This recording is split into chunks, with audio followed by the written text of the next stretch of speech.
படுத்துகிற சூழ்நிலைகள் மத்தியில, பலவீனத்தின் மத்தியில நீங்கள் கடந்து போய் கொண்டிருக்கிறீர்களா? ஆனா எரேமியா எப்படி அந்த வார்த்தையை கர்த்தரோ பயங்கரமான பராமரசாலியாய் என்னோடு இருக்கிறார் என்று சொன்னது போல நீங்களும் இந்த நாள்ல அந்த வார்த்தையை சொல்லுவீர்கள் என்றால் உங்களுக்குள்ள ஹல்லேலூயா கர்த்தர் தம்முடைய மகிமையான வல்லமையான பராமரமான காரியங்களை பயங்கரமாய் வெளிப்படுத்த போகிறார். ஹல்லேலூயா.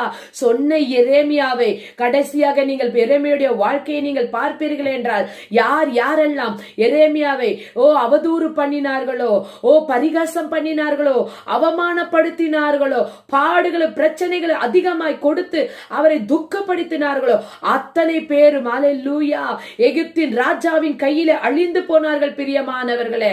பாபிலோன் ராஜா கையிலே அழிந்து போனார்கள் பிரியமானவர்களே. ஆனால் எரேமியாவுக்கோ விசேஷித்த பாதுகாப்பை கர்த்தர் கொடுத்து அவரை நடத்தினார்